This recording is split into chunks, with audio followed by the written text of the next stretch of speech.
Well, looking for something different when it comes to fruits and vegetables, registered dietitian Michelle Jaelin joins us with some exotic produce from around the world. And I did recognize this. I've had this before, and now I can't remember what. Is it dragon fruit? That's correct. Yes. Yeah, it's dragon fruit. Good. Oh, it's delicious. Yes. So we're going to start here with vegetables. I always like to start with vegetables. Okay. Oh, yes, because get them out of the way. That's right. Have them first. Yes. So here we have Chinese celery right here. And I have also regular celery, just to show you the difference. So it's very much, very similar, except it doesn't have that really stringy hardness that regular celery has. Does it have the crunch? It has a bit of the crunch, but it's hardier and a little softer. That's how I would describe it. It's great for cooking. Okay. So all I did here was I just stir-fried it with some garlic and some oil and salt and pepper, and then it's a nice vegetable to have on the side when you're having dinner. Right, and it's probably a lot better for stir-fry than what we would consider to be our regular celery, right? Yes, I would agree with that. And also you can eat the leaves too, which normally in regular celery you may not eat the leaves, so the leaves are quite good too. Okay, great. Yes. Now, what is this? I've never seen this before. This is what we call bitter melon, and this particular variety comes from India, and it lives up to its name, so it is quite bitter.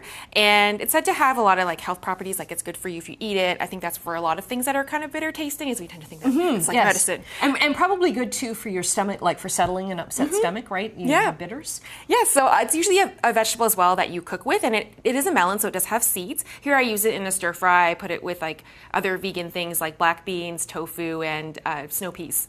Okay, so where is it in there? Oh, it's in there. It's quite I find it's a good flavor changer. So whenever you're cooking and you want something a little bitter to cut sourness or to cut sweetness or just to give it a little bit of extra, that little something different, I find it's very good for that. Okay, and you would just cut it and then kind of peel away the.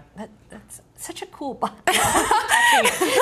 It's got a really nice texture. So yeah, I would cut it lengthwise like this. I would take out the seeds, scoop it out, the seeds, and then I would just chop it up. So okay. So we've already talked about the dragon fruit, which is really good. It's I find it kind of has the same texture as a kiwi.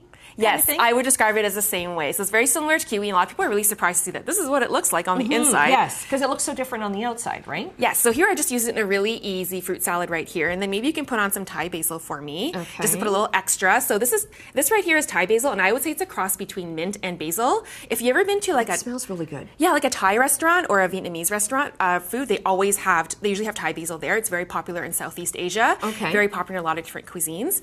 And I'm going to add a little bit of lime juice, just to give it something extra, and I'm going to add a tiny bit of sea salt right there. So you have it in with grapes and blueberries in there, and would you cut dragon fruit then kind of the same way you cut a mango? Yeah, the nice thing though is that there's actually no pit inside. You can eat the seeds. People are like, can you eat the black seeds? I'm like, yes, you can. You should be eating the black seeds. Yeah, right. So that's what I would just peel away all the pink flesh outside. Yes. Okay, we've got about 90 seconds left. I think these are my favorite just because these are called rambutan, and they mean hairy. They're like lychee fruit. Yeah. So very popular in Indonesia and Malaysia, and it's like a lychee fruit. It's like that. There's a little seed inside. Okay. You don't eat the seed part, but they're quite tasty. And this right here is something we call sugar apple, and in Vietnam they grow on the mountain. They grow on the mountain top of trees, and then when they're ripe, they fall down to the bottom of the mountain, and that's where people pick them up. And in Vietnamese, they're called na, which means like sugar or sweet. The texture is a lot like custard, but it's not like eating actual custard. Oh, okay. It looks a bit like a brain, but it tastes really good. No, so how would you prepare that then? Do you have to scoop out the seeds for this one, or do you just cut it and then? So I would cut it in the cross section like I did, and usually eat it with a spoon. You don't eat the black seeds, but it's really good on its own. It's quite tasty and it's very sweet. And it has its own little carrying case. Its own little bowl.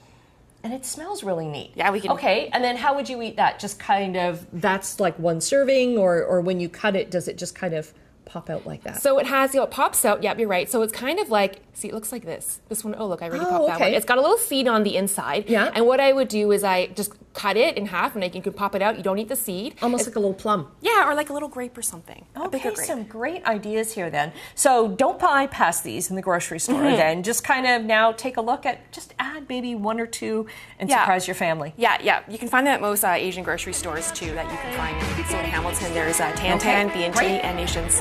Good stuff.